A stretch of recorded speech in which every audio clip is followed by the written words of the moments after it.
Now, before I get into the argument, I want to discuss the definition of God according to Christian theology. And that is that God is all good, all-knowing, all-powerful, and perfect. Now, to say that God is perfect, what does that mean? That means that God he's lacking nothing. He's without flaws. He has a desire for nothing. There's nothing that God needs. So I want you to think about that for a moment, and I'm going to get into this argument now. Now, this will be his first problem. He's already assuming, where does he get this definition from? What is the authority? There's how many different sects of Christianity? Where is he getting his authority? That's the main problem right there. Secondly, what does he mean by all-knowing? There's omniscience, there's inherent omniscience, there's different things. Just because God has omniscience doesn't mean he needs to be using it 100% of the time. For example, I have been blessed with the ability to fight really well. Now, sometimes, if my little cousin, maybe 5 years old, comes over and wants to try and, fight me or something like that, just play fight, I'm going to limit my ability to fight really well. So that's basically what I'm saying. Just because God has omniscience doesn't mean he needs to be using it 100% of the time. He could have omniscience, but he could just not be using it for a specific purpose. So there's many examples of that in the Bible where God says, hey, where are you going? Or he asks Satan, where did you come from? So, best not to confuse, quality with using it 100% of the time. But I just want to say that's his first mistake. And it goes like this. If God is the greatest possible good, then if God had not created, there would be nothing but the greatest possible good. And since God didn't need to create at all, then the fact that he did create produced less than the greatest possible good. Now, this is incorrect based upon 2 points. One, he is assuming that God cannot create and his creations still maintain the status quo of goodness.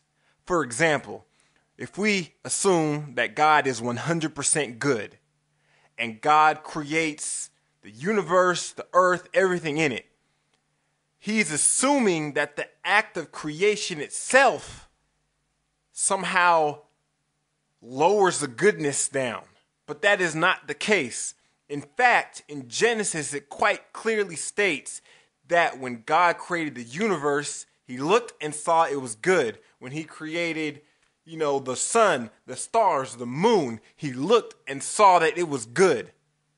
At the end of the 6th day, he looked and saw everything was very good. So the point and the initial error right here is assuming that the act of creation automatically lowers the goodness, the status quo of goodness. That is not the case. The Bible, in fact, specifically states otherwise. It specifically states that the initial creation was, in fact, good. It states right there in Genesis, God created. He created. He looked, it was good.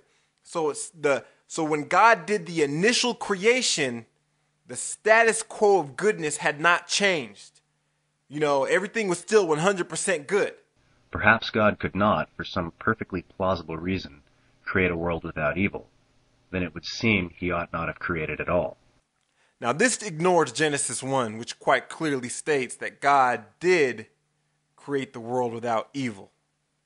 Could he be talking about, why did God create the world knowing that there will be evil, millions of years, and however it is you want to say how old the earth is, millions of years in the future? But that has nothing to do with the initial act of creation. That is post-creation. And the entire point of this argument seems, why did God create? When God created, the level of goodness did not go down. The level of goodness did not go down until post-creation, which turns the argument from why did God create to why did God allow, or can God coexist? These are two different points. Prior to creation, God knew that if he created, there would be evil. So being wholly good, he ought not have created. Bam! Now this is the problem right here, omniscience.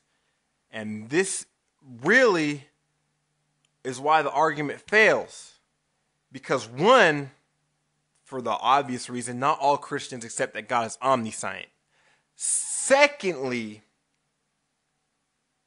the Christians that do accept that God is omniscient still have a defense, of course, which is quite easily, regarding this argument, the initial creation did not lower the status quo of goodness around God.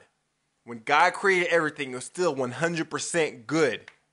So the real question is, why did God create, knowing millions of years in the future, however old people want to say the earth is, why did God create knowing that there was going to be evil?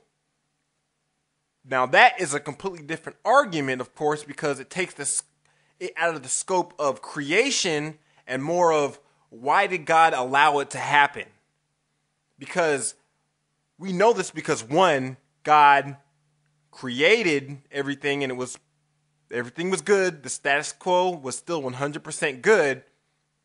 So the real question is, why did God allow that first initial evil to take place? And there's, countless books, there's countless philosopher, answers to this question. Let's see, let me think of one that I can think of off the top of my head that,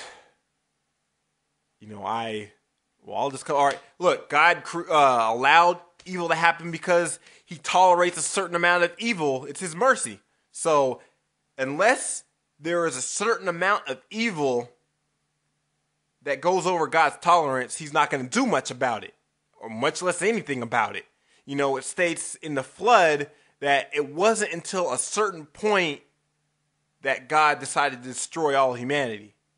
Same with the individuals. It said in, I think it said in Genesis 3:16, no, maybe 16:3, maybe 16:3 or 16:5, something like that. It says the Amalekite sin has not reached full measure, which quite clearly states that there is a certain amount of sin that people or a nation or the world, the universe, in fact, must do before God actually does something about it. So this becomes more like the classic problem of evil, which of course can be refuted by just simply stating that the atheist, doesn't know, has not, how can they know what limit of evil it takes for God to, non-exist or be incompatible, the same, refutations, and counterpoints to the classical problem of evil